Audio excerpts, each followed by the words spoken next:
ये जो आप चमकते धमकते नज़ारे देख रहे हैं, असल में भिलाई को जाना जाता है पूजा पंडालों के नाम से। भिलाई दुर्गा पूजा पंडाल हो या फिर गणेश पूजा पंडाल हो, उनके नाम से बहुत प्रसिद्ध है और लगातार भिलाइयंस जो हैं इस तरह के आयोजन करते आ रहे हैं। और ये जो आप नज़ारा ऊपर देख पा रहे हैं, ये सारे अखबारों की जो कटिंग्स हैं उनसे सजावट की गई है, साथ साथ उनको लाइटिंग दी गई है और एक नया तरह का कॉन्सेप्ट यहाँ की जो समिति है उन्होंने किया है यहाँ साज सजावट के लिए। बाहर का नज़ारा भी आपको दिखाएंगे वीडियो में और हम आपको ये गणेश जी की मूर्ति भी दिखाना चाहते हैं। ये यहाँ जो गणेश जी के मूर्ति को थनौद गांव से लाया गया है, जो मूर्ति कला के नाम से एक विख्यात गांव है थनौद गांव, दुर्ग ज़िले के अंजोरा गांव के पास थनौद गांव है, वहाँ से ये मूर्ति, बहुत सुंदर सी मूर्ति लाई गई है और ख़ास तौर पे अंदरूनी साज सजावट बहुत उम्दा किस्म की गई है। मेरे साथ में समिति के पदाधिकारी हैं, बताएंगे भाई साहब कितने सालों से ये आयोजन करते आ रहे हैं आप लोग? विगत 38 वर्षों से ये आयोजन किया जा रहा है और ये जो थीम बनाया गया है, ये थीम है ब्रेकिंग न्यूज़ के नाम से। ये डेडिकेट किया गया है जितने भी वरिष्ठ पत्रकार हैं जिन्होंने अपना योगदान दिया है, अपने मीडिया के थ्रू जो भी योगदान दिया इन्होंने, पूरे ब्रेकिंग न्यूज़ के थ्रू इसका जो पेपर जो लगा हुआ है इसमें सब पत्रकारों को डेडिकेट किया गया है। और ख़ास बात यह है कि इसमें 2 महीनों से कार्य किया गया है, 2 महीने से कार्य किया गया है। इसमें 2 महीने से कलकत्ता से आए कलाकारों ने अपना कला का योगदान दिया है और इसमें काफ़ी कुछ ऐसा है जिसमें जो भी ब्रेकिंग न्यूज़ है वो इसमें शो किया गया है। और जो आप लंबे समय से ये आयोजन करते आ रहे हैं उसमें जो चरणबद्ध तरीके रहे हैं, अलग अलग कॉन्सेप्ट हर साल प्रदर्शित होते हैं, ये ब्रेकिंग न्यूज़ इस साल का है, और किन किन चरणों में क्या क्या प्रदर्शित किया गया है आपके बारे में दर्शकों को बताएंगे? ये जो है विभिन्न क्षेत्रों में ये है कि रबर का काम किया गया है। पंडालों में लगभग ये होता है कि थर्माकोल का काम ज़्यादा होता है और बाँस और बत्तों का काम होता है। इसमें पूरे पेपर वर्क्स यूज़ किए हैं, ये एक जो डिफरेंट है। और जो मूर्ति बनाई गई है वो विभिन्न अलग मिट्टी की बनाई गई है। जो क्ले यूज़ किया गया है इस पर, वो आंध्र प्रदेश से लाया गया है इस क्ले को। तो ये है कि विभिन्न चीज़ें इस बार जो कॉन्सेप्ट है, जैसे इस बार का कॉन्सेप्ट है ब्रेकिंग न्यूज़, जो पिछले बार का या उसके पिछले बार का, और क्या क्या कॉन्सेप्ट्स रहे हैं जिसमें साज सजावट विशेष तौर पे की गई है? हर वर्ष ये होता था कि हम भारत में विभिन्न प्रकार की जो भी मंदिरें हैं उनके कॉन्सेप्ट में काम करते थे, लेकिन इस बार क्या हुआ कि हमने हट के एक थीम पे कॉन्सेप्ट किया है कि एक ब्रेकिंग न्यूज़ करके एक थीम बनाया, उस पर हमने वर्क किया और उसके बाद उसको शो किया है, ताकि कोरोना काल में काफ़ी पत्रकारों मीडिया के थ्रू काफ़ी चीज़ें सामने आई थी और जो भी वरिष्ठ पत्रकार और कलाकार जिनका जो एक्सपायर हुए कोविड में, उनको भी ये डेडिकेट किया गया है और बाहर कलाकारों का भी लगा हुआ है।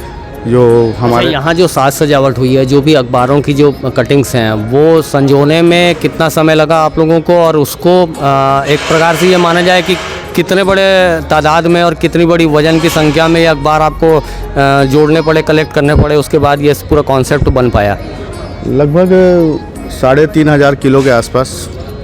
3,500 किलो? हाँ। अच्छा, इसमें जो ब्रेकिंग न्यूज़ का जो एक नाम भी दिया आपने, पत्रकारों को डेडिकेट भी किया है, और तो क्या इसमें कुछ विशेष बात है? पत्रकारों के बारे में छपी हुई कुछ खबरें हों या पत्रकारों के द्वारा छापी गई कुछ अच्छी विशेष खबरें हों, उनको भी आपने उसको हाईलाइटिंग मोड पे डाला है? जी बिल्कुल, हाईलाइटिंग मोड में डाला है। लगभग इसमें मतलब ये है कि ब्रेकिंग न्यूज़ जो होता था वो, और इसमें एक बात ये है कि जो सामने एक मूर्ति लगी हुई है, पहले क्या है मीडिया नहीं होता था, ना कोई पत्रकार होता था, ना वो होता था। एक सूचना देने के लिए एक आदमी खुद दौड़ के आता था, उसकी एक स्टैचू बनी हुई है। तो ये भी चीज़ शो हुई है उसमें, और जितने भी ब्रेकिंग न्यूज़ है वो पूरे अलग से उसको दर्शाया गया है इसमें। कई साल हो गए, कई दशक हो गए आप लोगों को कार्य करते। ये समिति कैसे बनी थी अचानक से, और जब पहली बार आप लोगों ने गणेश उत्सव को मनाने की, एक बार बृहद पैमाने पे मनाने की एक सोच रखी थी, उस समय मन पे विचार क्या आए थे? कौन कौन लोग थे, दोस्त कैसे थे जिन्होंने सोचा था कि नहीं यार यहाँ पर भिलाई में इस तरह से होना चाहिए? ये जो था एक टीम वर्क है पूरा। इसमें हमारे जो अध्यक्ष हैं जय श्रीनिवास राव जी, उनकी एक टीम बनी जिसमें एक एक करके लोग जुड़ते चले गए। लगभग अभी 100 से ज़्यादा लोग, 100-150 से ज़्यादा लोग इस चीज़ों में, मतलब हमारी एक समिति में है जिसमें महिला लोगों का भी योगदान रहता है, बच्चों का योगदान रहता है, हर कोई इसमें जुड़ा हुआ है और हर कोई अपने लेवल पे योगदान करता है। बाहर की जो साज सजावट है वो भी हम देखते हुए आ रहे थे कि बहुत अच्छी लाइटिंग वगैरह की। तो ये लाइटिंग वगैरह की व्यवस्था कहाँ से हुई है? आप लोग यहीं से लोकलाइट्स हैं या फिर जो बाहर? ये जो लाइटिंग है वो लोकलाइट ही है और चंदानगर से उन्होंने यूज़ किया है लाइट को। चंदानगर में काफ़ी फेमस लाइट होता है और लेकिन जो यहाँ के लोकल है वर्मा लाइट हाउस वाले, उन्होंने अपना एक कॉन्सेप्ट यहाँ पे क्रिएट किया है। उनका एक वो था। ये भिलाई में जो इस तरह का जो कल्चर अभी कई सालों से डेवलप्ड है और कई सालों से अलग अलग समितियां अलग अलग तरीक़ों से गणेश जी के उत्सव को और उनके आगमन की जो खुशियां हैं उनको सेलिब्रेट करते हैं। महाराष्ट्र में भी ये सब चीज़ें होती हैं और देश के अन्य राज्यों में भी होती है। जैसे गणपति बप्पा जी की मूर्ति वहाँ महाराष्ट्र में बहुत अच्छे पैमाने पे बहुत बड़े स्केल पे बैठाई जाती है और बहुत अच्छा साज सजावट भी होता है। आप लोगों को क्या लगता है भिलाई में जो एक यंगस्टर्स हैं उन लोगों को जो जो थॉट थिंकिंग है वो कैसा मतलब भक्ति के प्रति प्रेरित हो रहे हैं और जो समाज को एक बेहतर अन्य राज्यों में होता है उस तरह का एक कल्चर यहाँ पर स्टेबल आप लोग करके दे रहे हैं, तो ये कैसा लग रहा है प्रयास आप लोगों का और बाकी समितियों का? लगभग जितनी भी समिति है यहाँ पे वो अपना अपना प्रयास मतलब अलग एक कल्चर जो होता है यूथ के लिए, एक यूथ जो होता है वो कहीं भटक रहा है कहीं ना कहीं, ऐसा बीच में हुआ था। उसके बाद धीरे धीरे यूथ भी अब ये सब चीज़ों में आगे आ रहे हैं। चाहे जैसा भी हो आजकल यूथ भी एक आ गया है कि मतलब भगवान के नाम से हमने ये किया कि यूथ भी आगे डेवलप कर रहे हैं, यूथ भी अपना एफर्ट लगा रहे हैं, यूथ भी सब चीज़ के लिए कर रहे हैं। हमारे साथ योगदान में काफ़ी यूथ जुड़े हुए हैं, वो भी आते हैं। पूजा पाठ के जो जितना भी है सब कुछ हमारे साथ। इन सब विषयों में इतनी भव्यता से सारा कुछ तैयारी करने में वक्त तो लगता ही है और साथ साथ पैसों की भी बहुत ज़रूरत होती है। तो जो समाज है जो आप लोगों से जुड़ा हुआ है या आप लोगों का सहभागी बनता है इन सब आयोजनों में, तो समाज बढ़ चढ़ कर आगे आ रहा है। और कितना वक्त लगता है ये जो पूरा सेटअप बनाना है, ये पूरी व्यवस्था तैयार करनी है, उसके लिए कितना लंबा वक्त लगता है? लगभग 6 महीने पहले से तैयारी चालू होती है। जैसे कॉन्सेप्ट क्रिएट होता है एक तो कि इस ईयर में मतलब ये वर्ष में अपन को ये बनाना है करके, तो लगभग 6 महीने से कॉन्सेप्ट चालू होता है।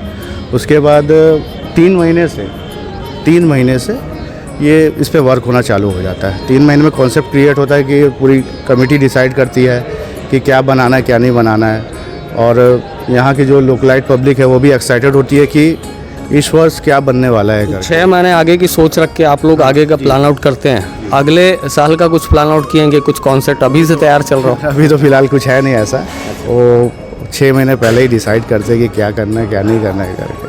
तो ये इस तरह से जो ब्रेकिंग न्यूज़ का एक कॉन्सेप्ट लेकर ये समिति यहाँ पर अपनी कला को प्रदर्शित कर रही है और बहुत भव्य तरीके से, जिस तरह से आप देश के अन्य राज्यों में अन्य हिस्सों में देख पाते होंगे कि बहुत भव्यता के साथ गणेश जी के आगमन की तैयारियाँ, उनके जो गणेश चतुर्थी का पर्व है उसको मनाने की एक सोच रहती है और उसी भव्यता से तैयारियाँ की जाती हैं। तो यहाँ पर जितने युवा हैं सब साथ यहाँ बैठे हुए हैं और वो सारे युवा मिलकर बहुत लंबे समय से काम कर रहे हैं और बहुत लंबे समय से इन तरह की चीज़ों को पूरी भव्यता के साथ में यहाँ मनाते आते रहे। और ये भिलाई एक ऐसा हब बन चुका है, ना सिर्फ एजुकेशन सेक्टर यहाँ पर है बल्कि भिलाई में ये भी कल्चर आ चुका है कि जो भगवानों की पूजा अर्चना है वो भी बहुत भव्यता से की जाती है।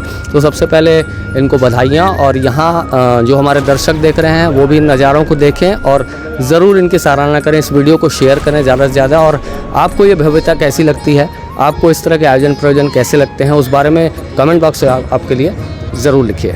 नेशन फर्स्ट ABK न्यूज़ के लिए छत्तीसगढ़ के भिलाई से मैं हूँ शशिकांत तिवारी।